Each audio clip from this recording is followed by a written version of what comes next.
All right, let's get started. Thank you all so much for joining us today, especially so early in the afternoon. I'm Sahana. I'm part of the Yale Student Environmental Coalition, and today we're going to be discussing synergizing higher education in the US and climate governance. We have a really exciting panel here today that is going to be sharing strategies based on our own universities and the way in which they're offering climate programming and how those can be translated to other universities around the world. As well as ways of integrating academia into UNFCCC processes, since we're hoping to really expand opportunities like that in the upcoming years. So I'm very excited to welcome this panel from a whole range of areas of the US and abroad. So first up next to me, we have Sophie Holtzman, a research assistant at the George Washington University Sustainability Research Institute. She's worked in organizing and advocacy at the National Education Association and public relations at Finn Partners. Currently, Sophie works across academic disciplines and geographical regions on research projects related to all things sustainability and climate change. Next to her, we have Alexia Massoud, a senior at the George Washington University studying journalism and international affairs. She's a Planet Forward correspondent and previously worked for Bloomberg Law and the Brazilian Report. Sorry. Next up, we have Imani Darkoui, a Fulbright scholar from Morocco pursuing the environmental policy and management degree at Middlebury Institute of International Studies.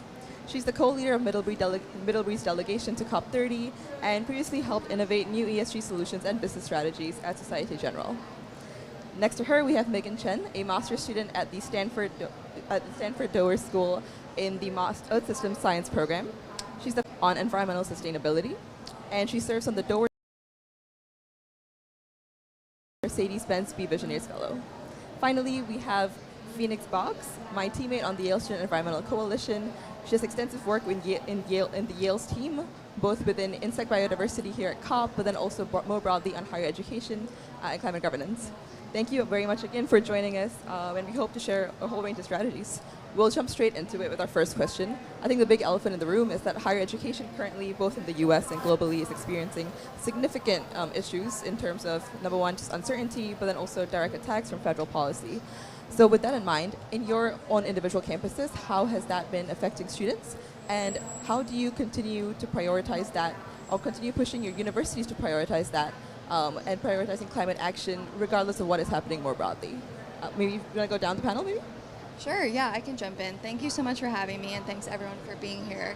I think for GW, like many universities, students have really tried everything to push past these barriers to climate action in higher education, and that has included large-scale organizing, policy making, kind of every level. But I think the thing that's really worked the most is on-campus action, and that can include simple things like composting, green roof initiatives, even just reminding students to turn their lights off. We put up stickers next to all the lights in the dorms, reminding students to just conserve energy and be eco-friendly. And I think that's the one thing that the GW administration and the students can really come to agreement on. And I think that's so important because I know for a lot of universities, the university administration and the higher-ups are one barrier to climate action that the students face, and it's kind of hard to get approvals, and that can be really discouraging. But one thing that our university, the students and the administration can really agree on is these on-campus initiatives to just make our campus a greener space, and those are kind of small-scale starting points that I would say really give us hope for climate action in higher education at our university. Hi everyone, thanks for coming and thank you for having me too.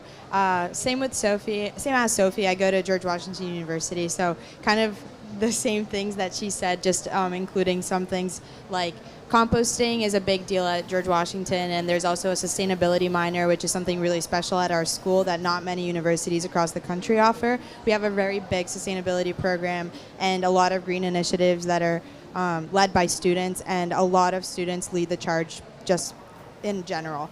There's a huge composting bin in our main plaza, and we're partnering with a lot of different organizations that are DC based, but also Maryland and Virginia based. So it's kind of just a whole area of people and companies that work together to further these solutions to climate change and further what we can do for the environment. But from, I guess, a separate sense, I've been in Brazil studying abroad in Rio for the past 4 months, and it's going to be ending in December. But from a different perspective, talking about what's happening in the U.S. and in a general sense, you know, that being discouraging to students. I think here in Rio, we look to the U.S. now as, this big potential country that with a lot of potential that, is just tossing away the climate. And there's a lot of emphasis that is currently being put on that. So even reporting for Planet Forward, my editors want me to emphasize the fact that the U.S. isn't here, that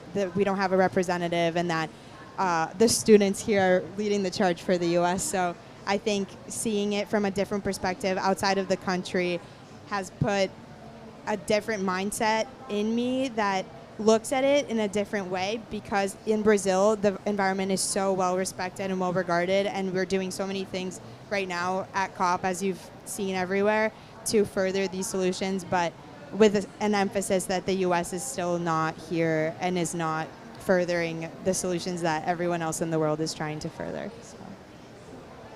Thank you, and hello everybody. Thank you so much for having me, and thank you so much for showing up.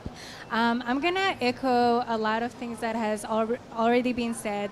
Obviously, the youth and the student engagement in campus has been really the hero of the story right now. We have been doing a lot of climate action on campus. We have a sustainability council, which I'm part of.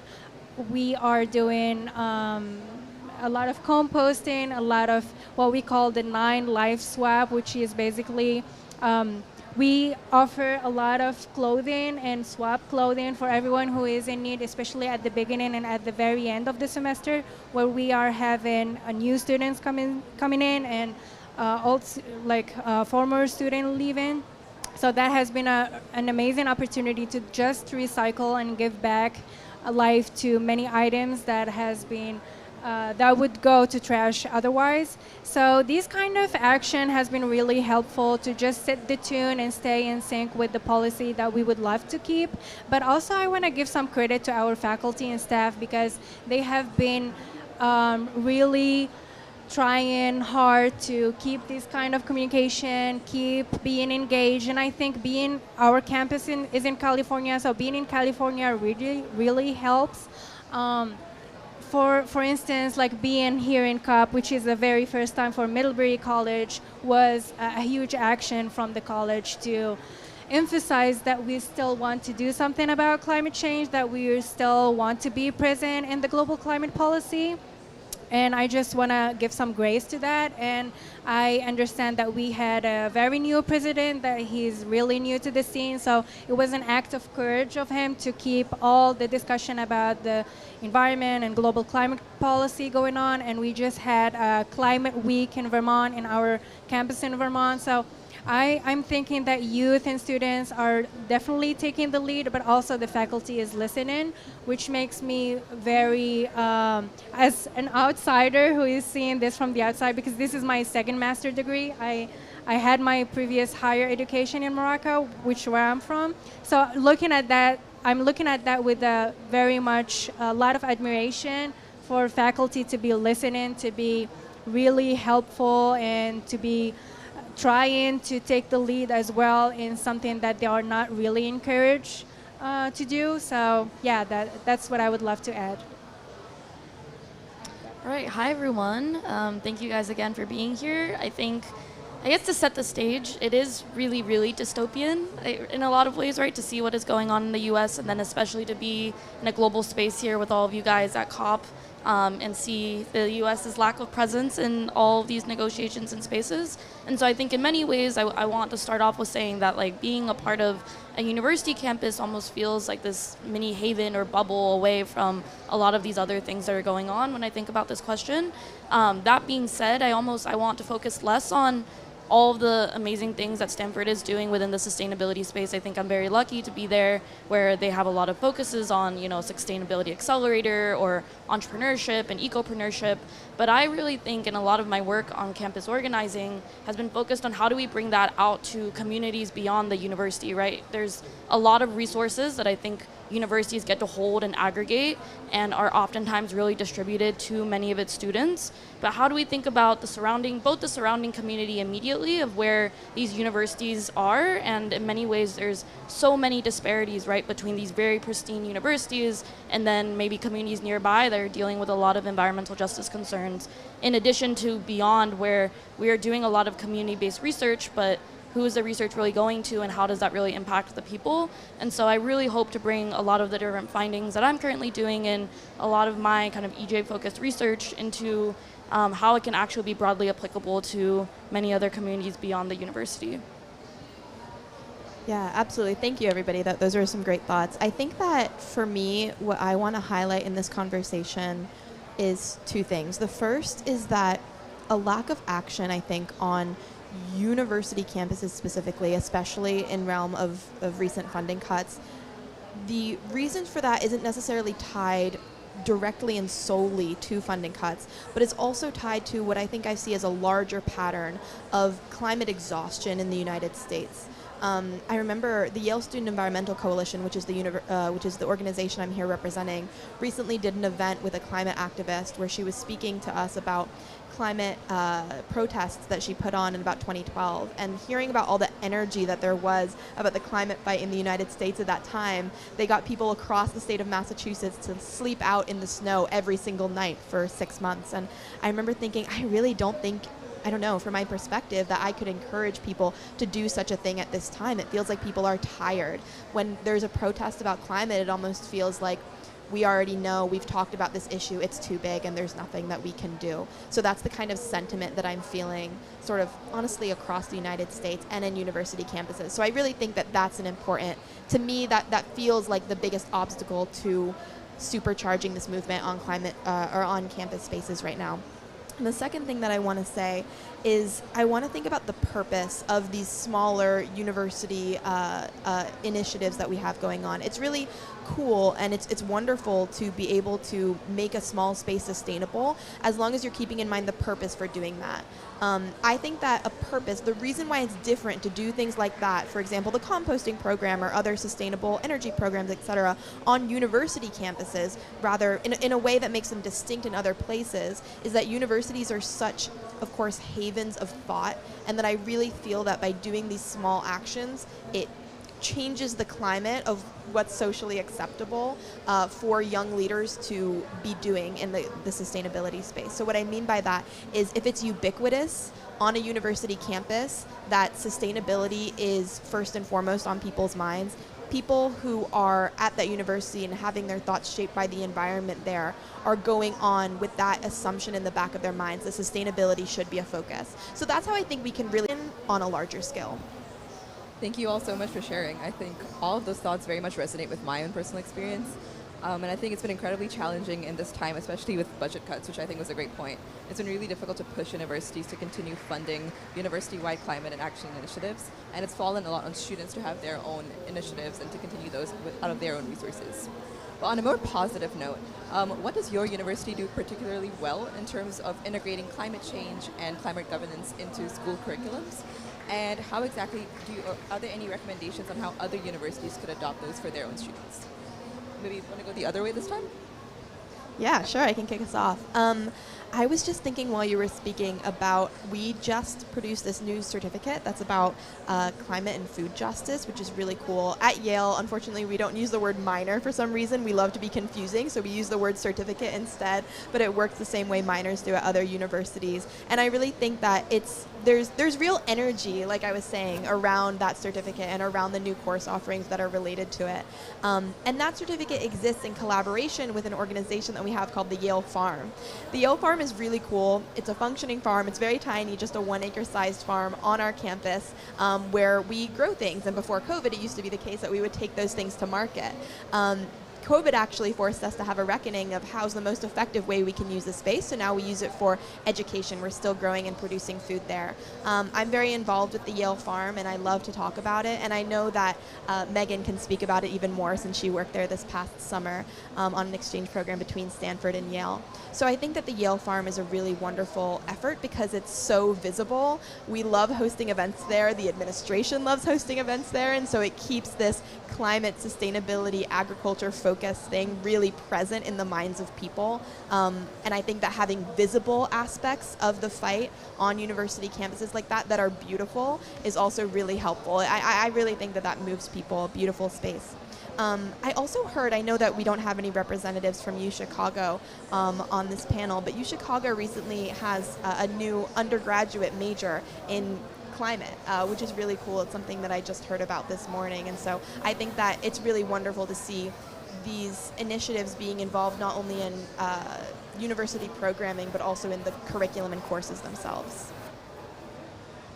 Yeah, I do indeed love the Yale farm and spent a good amount of time there, so I love that you mentioned that. And I'll just plug there too that Stanford has a really wonderful farm. It's 6 acres, it's all sustainable, and it's been additionally such a safe haven, I think, during my years and time there. But I guess to speak to campus a little bit more broadly, I think there's a lot of really exciting action that is happening in California.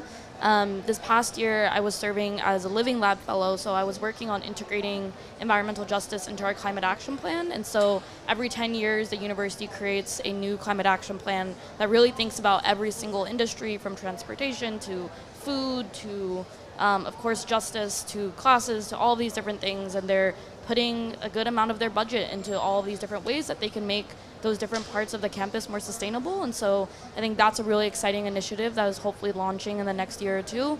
Additionally, Stanford, because it has, the business school and the law school and many other graduate programs in addition to undergrad, they really think about classes really holistically and are trying to think about how climate is integrated not into just a sustainability school or just an environmental school, but instead how can we have these intersections of climate and law, climate and business, thinking about a lot of student entrepreneurs who are excited about innovating in climate and providing a really broad span of opportunities for them to receive funding and mentorship, and also peers that are also interested to create community around what they can do for kind of environmental action in that way. And then lastly, I'll say that there's a really large amount of student action that I think we can all share across our universities. There's many, many clubs, and I think right now they're creating a lot of centers that bring together both a lot of the student organizations with the professional organizations and the academic faculty to really create an ecosystem where everybody is getting to hear each other and what they're working on.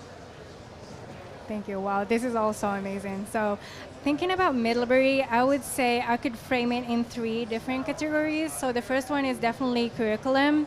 Then we can talk about policy and then partnership. As per curriculum, I think as many other schools, we have various programs in grad school and in undergrad school.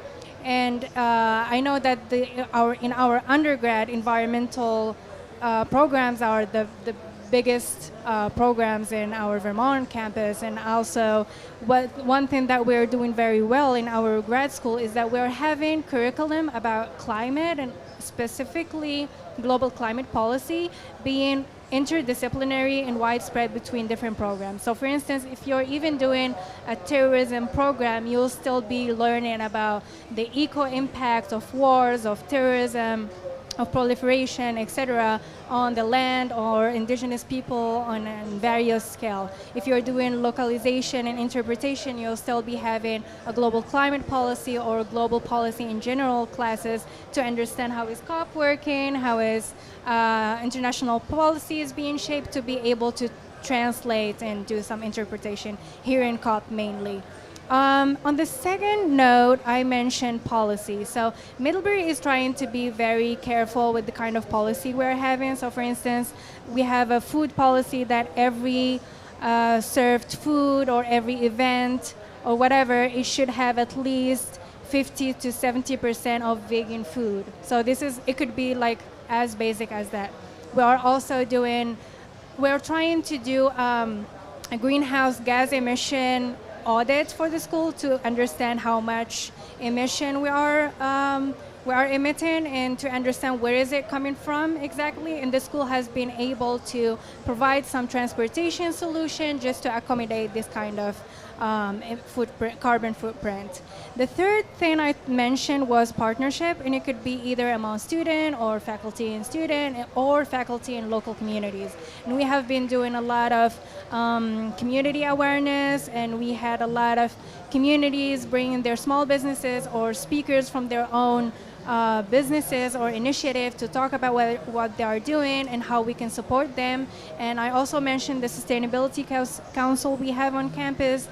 We are trying to we made a food bank for the school or people who are food insecure around, and we try to promote plant-based solution in this kind of food bank, because we have a lot of food banks in California, but the plant-based item is not really common. So we try to work on that. And there's also the partnership, as I mentioned, between student among this health. So last year, every year actually, we organize what we call the Earth Week, which is a week where we are organizing various activities. It could be an audit, waste audit. We are going to visit a facility for waste and understand what kind of waste we are producing and how we can tackle it. It could be a vegan or vegetarian dinner where we could share recipes. And last year I made this sewing workshop where I helped people understand and learn how they can revive their clothing items that are slightly damaged or who could be that could be fixed instead of just being thrown away. So these three items, policy, curriculum, and partnership, has been really key in shaping how we are dealing with this climate action in our campus. Thank you. And I would love that initiative for plant-based food, because at GW we don't emphasize that, and I'm vegetarian, so I've been really struggling there. But I think as a whole, I think GW has been doing a great job. I'm going to try to synthesize all of it, what I think is kind of coming together into what I believe is more beneficial for the students, which is implementing it into coursework. I think GW over the years has been really emphasizing the environment in everything that we do, and I think being part of the School of Media and also the School of International Affairs, I've been kind of seeing the two fronts of it, which is its emphasis in journalism, but also its emphasis in kind of the global policy environment. So I think GW has some great professors that are really prominent in the environmental areas and advocacy, and they've been putting all their experiences into classrooms. So Sophie can talk more about this later, but the professor who she assists with research invited me to be a speaker in his class, and the class is literally about COP. So the entire semester was just COP, the preparations, what it means, what it does, why it's happening every year, and why it's important. And I think even, just being in Brazil for the past few months that are coming to prepare for that, I've learned so much, especially in an environmental journalism class, which is all in Portuguese, but it's taught by this professor, André Trigueiro, who's a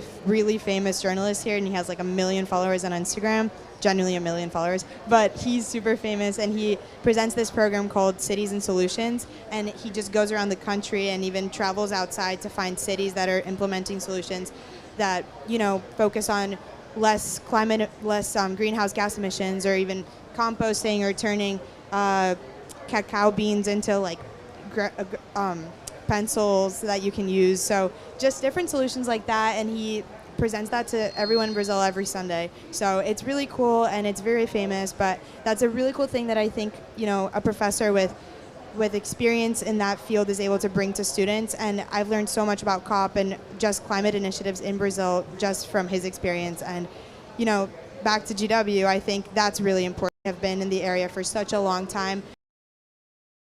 That experience to us, so much easier to learn. It just makes everything so much more interactive. So when we're kind of learning from these people that have been there, that have gone through it, and they know what they're talking about, and they know how to implement it, it sounds so much easier, and it gives us hope as students to move forward. So yeah, I think besides the student-led initiatives like composting and GW Sustainable, and even the Grow Garden, which is similar to the Yale farm, I assume, is a little garden that we have, and students plant there and then give the fruits and vegetables to communities that are food deserts, or they just give it to the food kitchens. I think implementing everything into coursework and courses like climate and sustainability and videos for social media is a class that we have at the School of Media. So I think just in general, GW is doing a great job with putting it at the forefront of the coursework that they offer. Yeah, I agree with that. And then speaking to Megan's earlier point about climate research not really reaching broader audiences outside of academia, I think that that's an issue that I've struggled with a lot in my academic career, because I'm kind of more research focused. I'm on the research side of the climate kind of sphere. And I think that's actually something that I would commend GW on in recent years, is kind of moving the research off paper and into broader ideas and actionable solutions. A lot of the GW courses, I think, are not only writing research papers these days, but they're becoming very project-based and really getting out into the local community and making sure that the community is understanding this kind of academic jargon, and they're working with the community to make sure that it's having a meaningful and fulfilling impact on them. And that's not just in our local DMV and DC communities, that's kind of having a global impact as well. We actually have, oddly enough, a very strong Arctic research network, an Arctic Research Institute at GW, which I think is a little bit unexpected, but we are working over long terms with Arctic indigenous communities to make sure that they're kind of seeing the broader impacts and the benefits of our research, and not just that, but that they're consulted along every step of the way throughout the research process. And I think that that's a frustration that a lot of people experience with academic research, especially people outside of these kind of quote-unquote elite academic circles oftentimes are not even aware of the innovation and the research that's happening in academia. So seeing that reach kind of a broader community and have actual impacts, I think really motivates me to keep going. And I very much applaud GW for that. Amazing. Thank you all so much for sharing. It's good to see that there's still so much happening. And one thing that I will add that I think Yale does pretty well is that in the School of Environment, there's a class for about 12 people called International Organizations and Conferences, and it basically gives you a full overview of the full COP process, and there's even a fund available for its students to participate in COPs, and they're matched with a delegation. And it's something that I would love to see replicated at other universities, which I know is difficult because of resources that might not necessarily be available to all higher education institutions, but I think it's a really cool concept that would definitely help young people meaningfully engage in discussions like these. And now on the flip side, what could your universities or higher education institutions more broadly be doing better, both in terms of climate action, sustainability, and climate governance? Maybe the other way around this time? Sure. I will say I think that universities operate a lot like businesses, which is something you maybe wouldn't necessarily expect from a university, but like businesses and corporations, I think a big issue is greenwashing. And all universities, I think, are really leaning into this concept of sustainability and having kind of a sustainable agenda and sustainable programs. Obviously, it looks really good for a university, so I think university administrations are, on the surface, pouring a lot of money and a lot of empty promises, I would say empty promises, but that's my personal opinion, into sustainability. But I think that it's very important on the broader university level, not just GW, to really define what sustainability and what a sustainability impact means for each university and how that can manifest in terms of getting into the community and having an impact and not just being in these silos within universities. And I also think that greenwashing is kind of a big issue at universities in terms of playing it safe with definitions of sustainability. So I think sometimes universities only promote sustainable movements that are very politically neutral and don't really include all the different layers of activism and the intersectional kind of sides of that.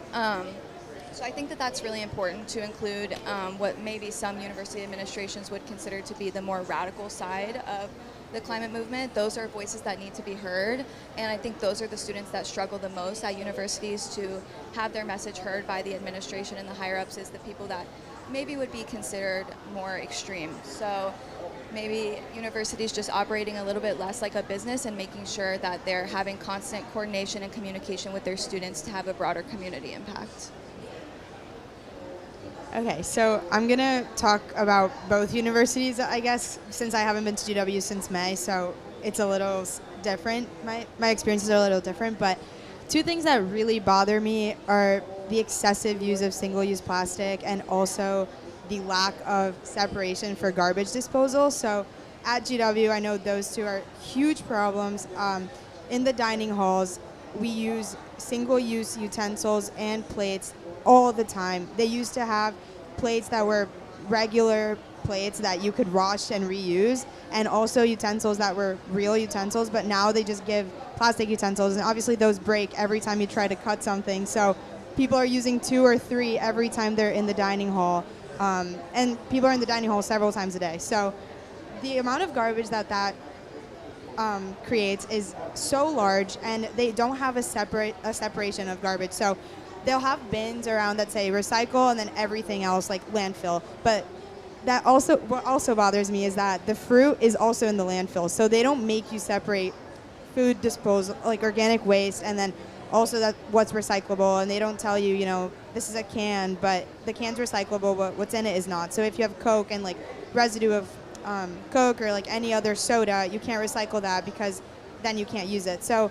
just all of that misunderstanding, and I think the lack of communication and specificity on what you can recycle and what you can't is a huge problem for me. And I even, with all my roommates that I've had, only two, I've forced them to recycle, but even with the recycling, when we take it out, I've seen the trucks and they just put it all together. So I think the universities are not, or maybe just GW, is not emphasizing what they say they're vowing to, which is they have the recycling bins, they have the recycling waste, so they say recycle here, but then the people come to pick it up and they're not being held accountable to separate that actual garbage. So that is something that really gets me, and it really does bother me. But again, GW has tried to curb that. They've made the use of compostable plates and bowls in the dining hall available too. So sometimes they switch back and forth between what is available based on what supplies they have. But in a general sense, the amount of garbage I see being put in separate places is atrocious. But at my Brazilian university, there's also no disposal. So, people eat bananas and they put it in the same garbage as like a plastic cup. But I think that's just a problem worldwide, and I think that we need to kind of focus on that more. Even, seeing here at COP, we're using these little plastic things for the credentials, and I don't know about everybody, but ours broke today and we had to replace them, and I've seen a lot of people also with them broken. So it's kind of, why are we using the plastic ones if we could have done something different, especially if it's a sustainable conference. But things like that are small, I think amount to a big deal that's setting us back a lot of time, because plastic is not decomposable. So that's a big problem for me. Thank you for mentioning that. I feel like it is a very big of a problem for us all.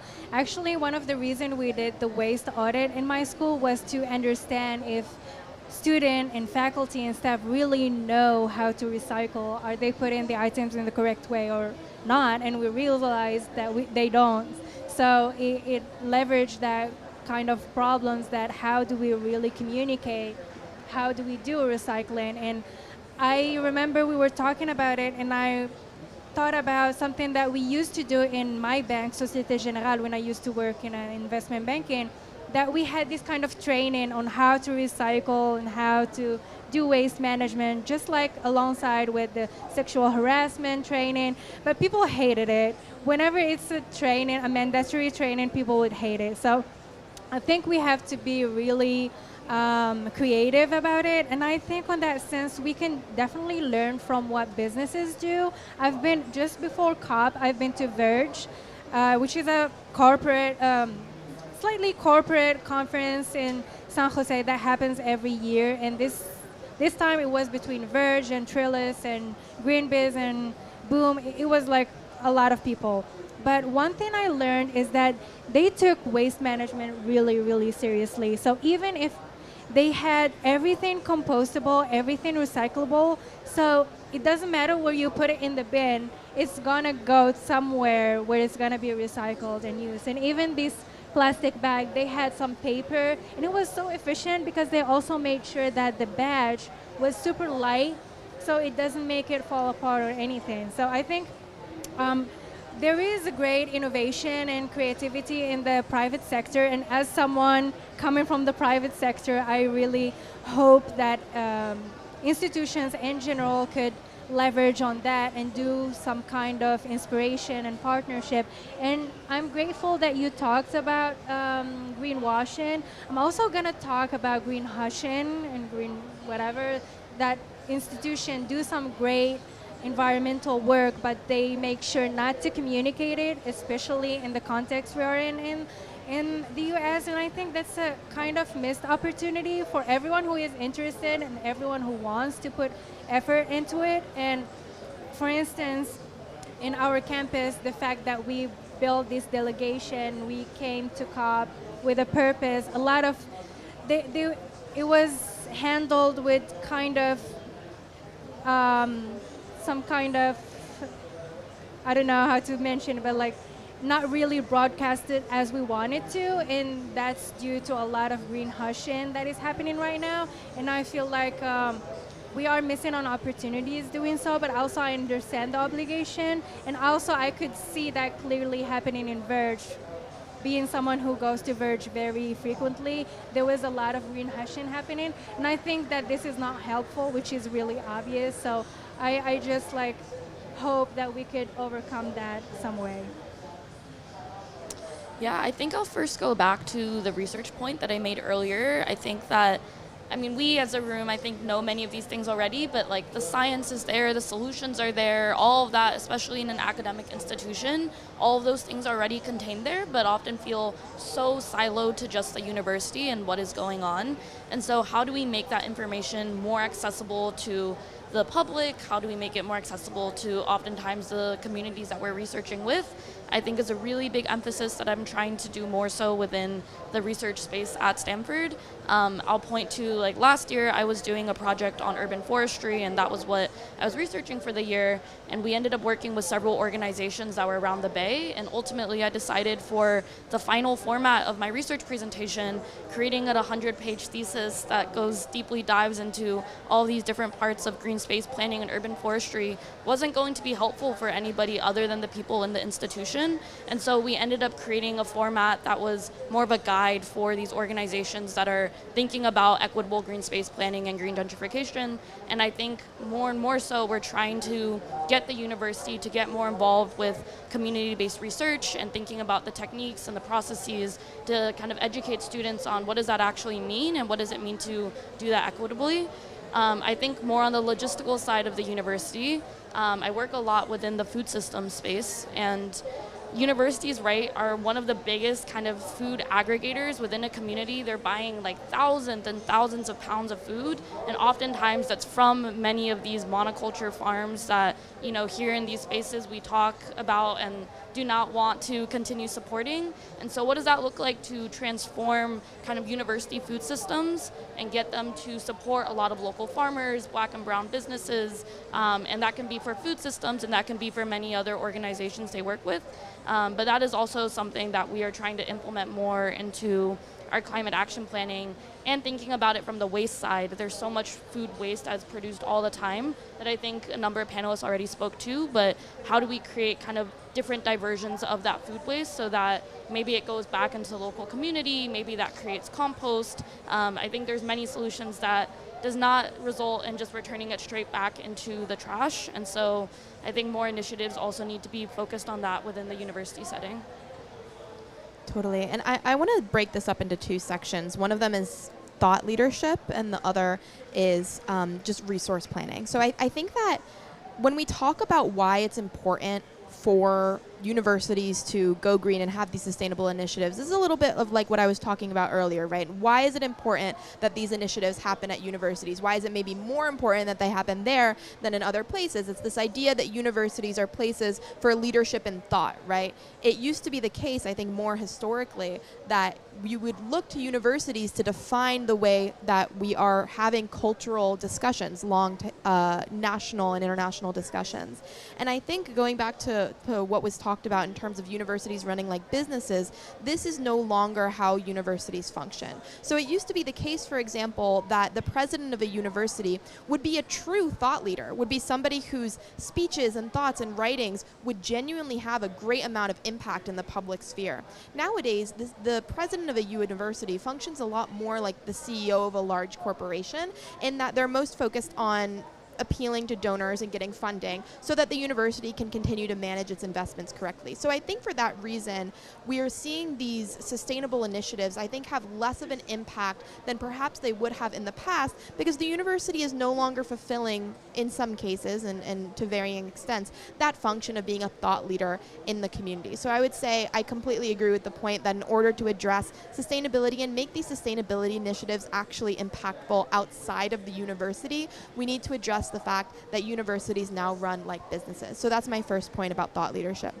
My second point is about resource and funding ties. So this, Megan mentioned something about research, and it reminded me that over the summer I was doing research to investigate the ties between Yale and fossil fuel industry funding. And we were actually looking at research ties specifically. So for example, I was looking at the donations that Aramco was making to Yale centers that would then go on to produce research about fossil fuels that maybe were more favorable than perhaps they might have been without that donation. And we were seeing not only a lot of those donations taking place, but also a lot of personnel overlap and other funding ties. So I think that is a realm in which the university can and should be making a lot of a better impact, because our research that's about fossil fuels is one of the ways that we can actually contribute that leadership, right? I think that what universities continue to be leaders in is, of course, in research. And we want to make sure that that research is pure and unencumbered by the interests of donors who might have a specific framework at play. So I would say that those are the two dimensions that not only Yale, but also a lot of other universities could really improve in. But unfortunately, I think that it also requires a lot of deep structural change, because it has to do with not only our university system, but also our economic system in the United States and in other countries that encourages those universities to run like businesses. Thank you all so much for sharing. I think it's definitely a missed opportunity that in this space, that in this current time and political administration, that higher education isn't necessarily taking a bigger role. I know there's a lot else going on that they're dealing with, but I do think that there's definitely a vacuum in terms of climate leadership that higher education can definitely take a bigger role in. And on the food waste part, because that's definitely a big issue at Yale too, I just want to highlight that they've recently implemented the system on AI waste management, where there's actually a system that automatically detects food waste and trash as it's disposed of in dining halls, and that has actually been helping reduce the amount of food waste, the amount of food that's being purchased. So that's something that other universities want to look into. It's been a really cool strategy. Now I'd like to focus more on climate governance and COP specifically.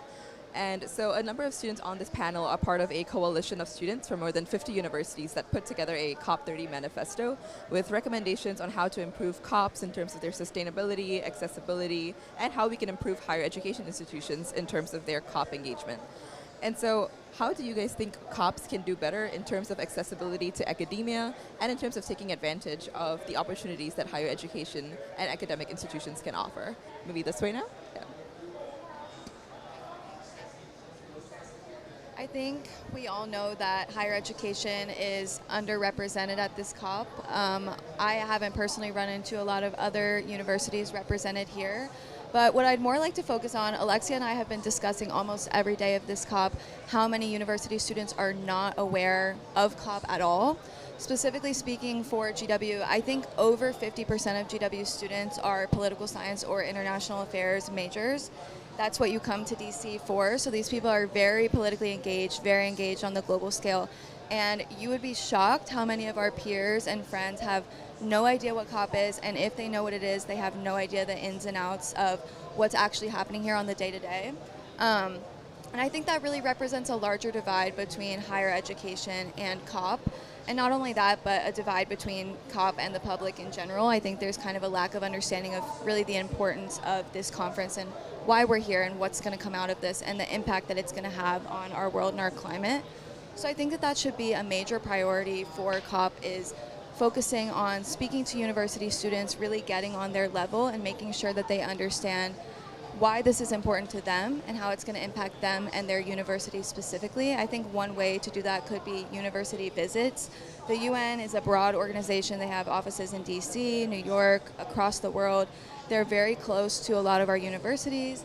And I think something they could do is send a representative to universities or have long-standing partnerships with universities on a local level to ensure that they're speaking to university students, recruiting them to be involved in COP, whether that's as a delegate, a party member, or just a volunteer at COP, or whether that's just watching COP virtually from afar and maybe reporting on it, writing a paper on it, being involved in COP at their own university. I think that there are so many opportunities to get involved, and we should be engaging students as kind of a COP participant base more. Very well said. I agree with everything Sophie just said, but to re-emphasize, we have really been talking about this every day. Even at our panel yesterday, this was a big point of discussion. We were talking about the lack of students being represented here. Even GW, we got 4 badges. I know Yale, you mentioned 5. And I don't know about every other school, but I mean, that's a very limited number for such large schools. GW has more than 15,000 students and 4 badges, which is limited to 2 a week. So, or yeah, right? 2 a week? 2 badges. So 2 badges a week, basically. And so we had 2 professors come the last week, and then we came this week, so we could split up. But that's a very, very small number for that many students, and this goes for everybody and for every school. We had a panelist yesterday who's from Brazil, and she lives in São Paulo, and she studies at a federal university, which in Brazil, the federal universities are public, and they're the most renowned one. They're harder to get into. They're really, really difficult to test into. So, you would think that they would be at the forefront of something like this and be excited to send students that are in Brazil going to a COP in Brazil, because that travel is more accessible and you wouldn't need a visa, because it would be difficult to achieve something like that in such a fast time crunch. But she was talking about the fact that she was begging her university to come, and as we've said, a lot of students and a lot of people don't know what COP is, but for this student to be emailing her university incessantly asking them to come. She's a biology major, she's supposed to be here, she's supposed to be helping and advancing scientists' work and research. As we mentioned before, how research is super important in a place like this. Her university didn't want to send her, and she came with Youngo, which is the UN's youth organization part of this, which is so nice to see that they're bringing students into the forefront of COP. But then her university wanted her to represent them, so it was kind of now that you're going, you can say that you're coming with us, but they didn't want to send her in the first place. So the lack of even Brazilian students that want to be here, that want to represent their country, they're just not here. And even, we were getting coffee at the Australian Pavilion, and one of the women that was serving coffee was like, how did you work COP? And I was like, my university just sent me. And she's a student at a federal university here in this state, and they didn't want to send her. And she's studying sustainability. So, the big discrepancy between what we're able to achieve from a private university in the U.S. and their availability, willingness to send us. Sophie traveled 16 hours to be here. I'm sure you did too. But, she lives here, and she could have been here representing her university at COP, which is held in her city. But it's just not talked about enough. So I think the accessibility to a resource like this being held here for the first time ever should be something that people have more access to. So I think that we're definitely lacking on that, and it's something we have to work on in the future, because students are the future, and they're working towards what we need to have in 5, 10, 15 years. So I think we really need to emphasize that moving forward. Yeah, thank you.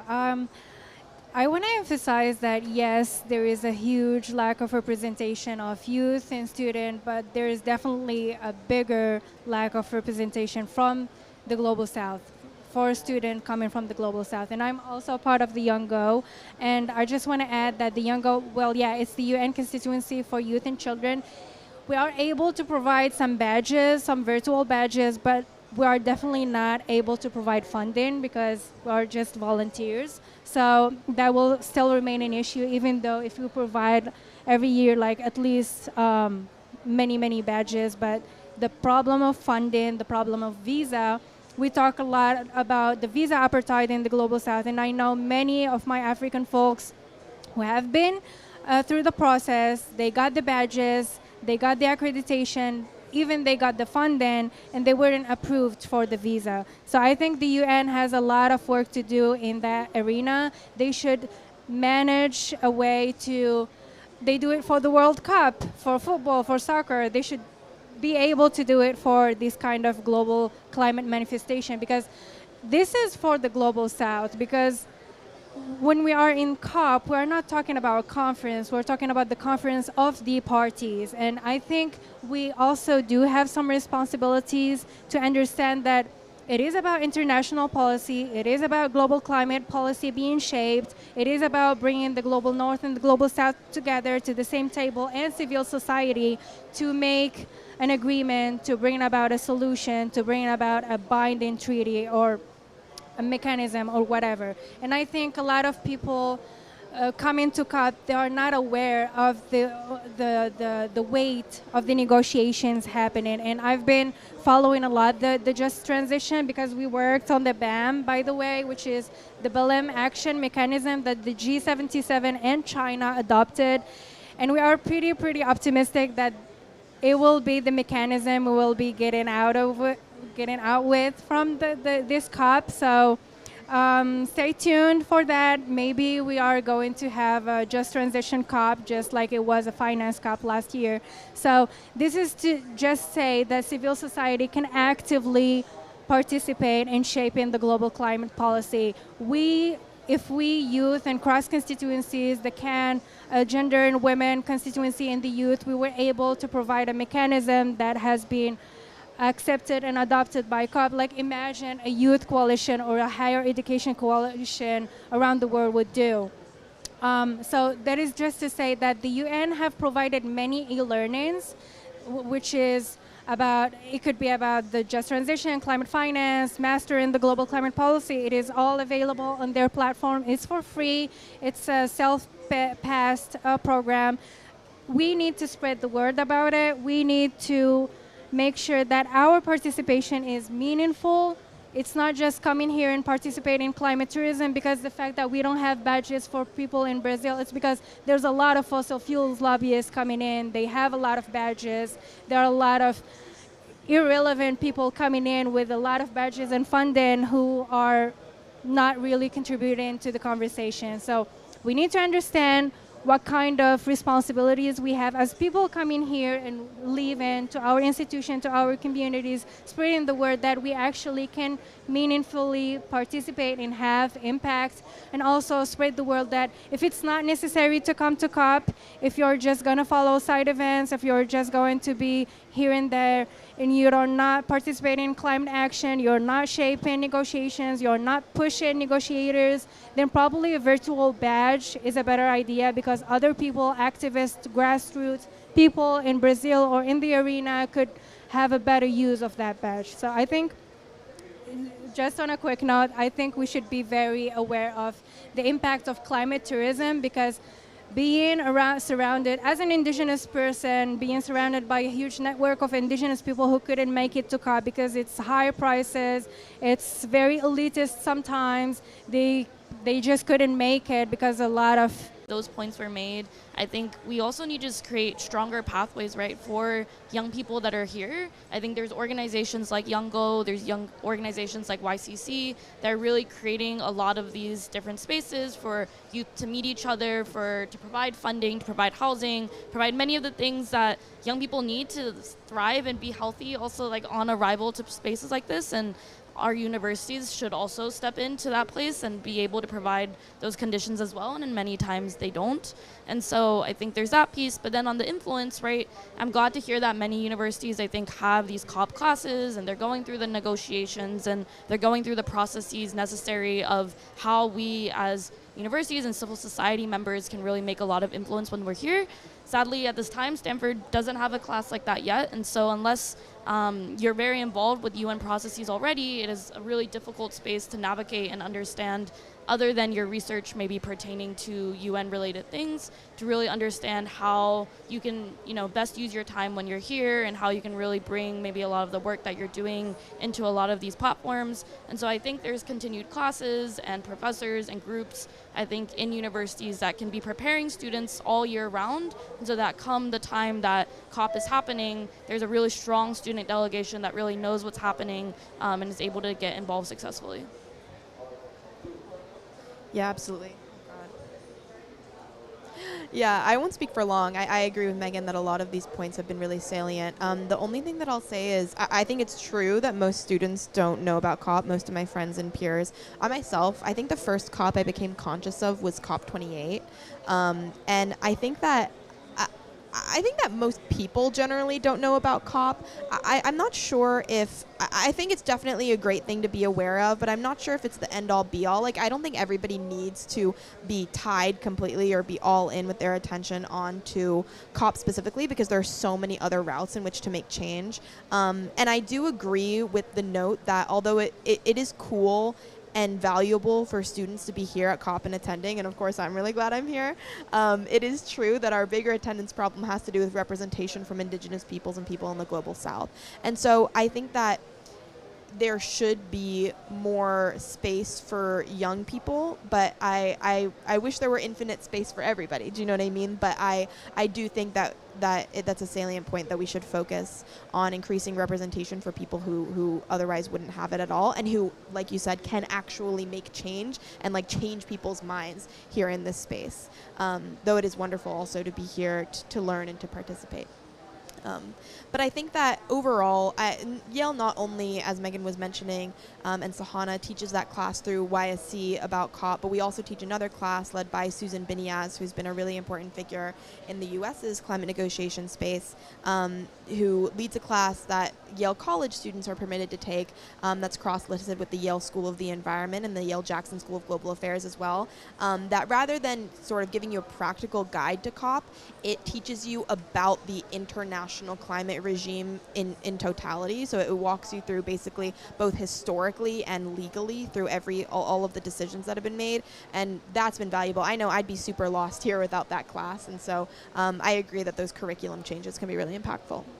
Yeah, thank you all so much for sharing. Just really quickly, some other recommendations that were brought forward in the manifesto that could be pretty pragmatic are, first, multi-year badges for academic representatives based on like time of enrollment, faculty tenures, etc., things like that, as well as having a high-level summit just prior to COP, the way many other themes do, but focusing more on higher education.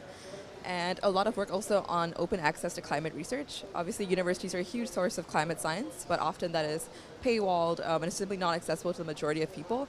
And even when it is accessible in terms of it being free, it often is filled with a lot of jargon that may not be easily understood by the layman. And so there was a lot of talk about essentially making climate research open access, especially during negotiations. I remember Peter Boyd brought that up during a recent panel on this, saying that it would be really cool if while negotiators are discussing certain issues, having a little, when they're on their laptops tapping, having a little tool on the side that pulls up all relevant academic research on that topic, just to make sure that our negotiations are being actively informed by climate science. So again, thank you all so much for sharing. We have time for a few questions. Yeah, go ahead.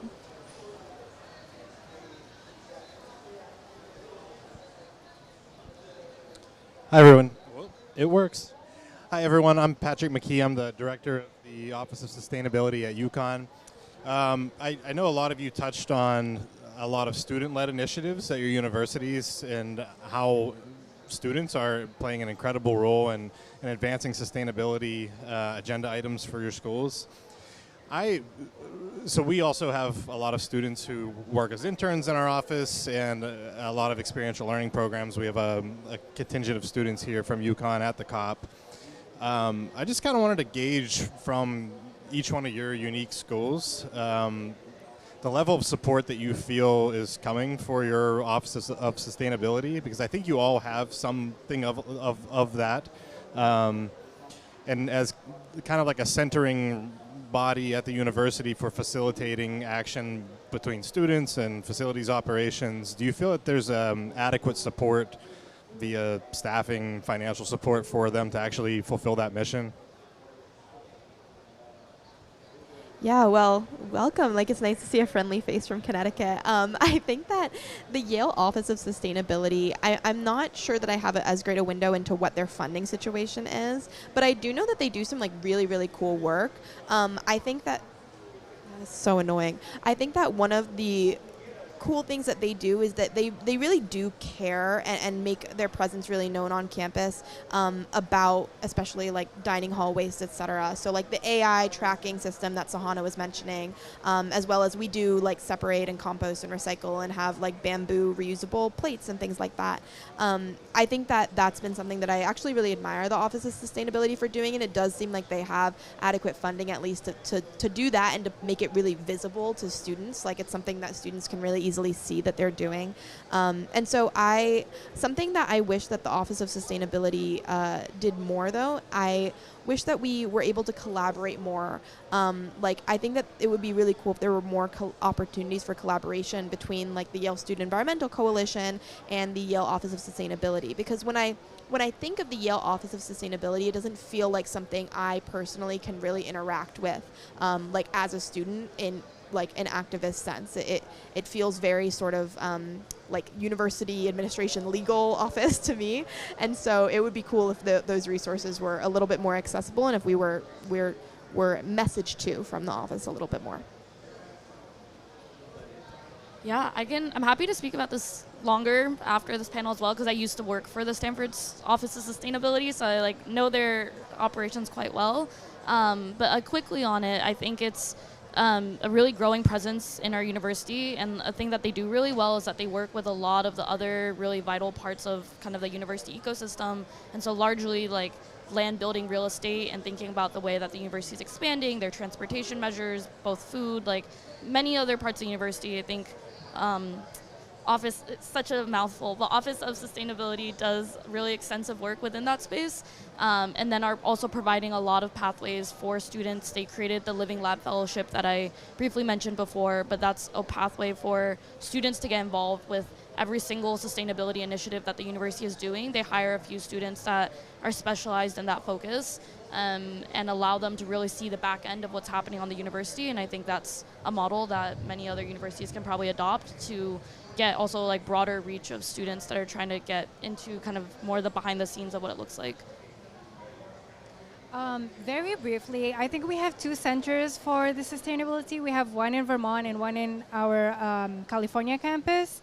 I think they are both on the same page. They are both trying to fund as much they could do, not only through partnership with other institutions, but specifically student-led activities.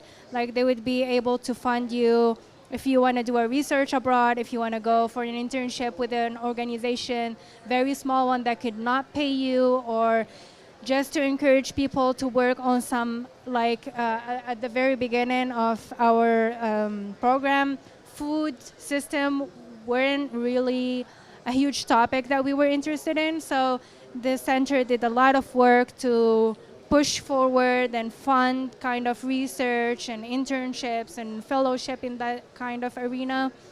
So yeah, very briefly, I would say that they're trying to support as long as they are getting funding. The moment the funding stop, a lot of things start getting very bureaucratic and slow, but as long as they are getting funding, I think that they are very committed to spare that funding.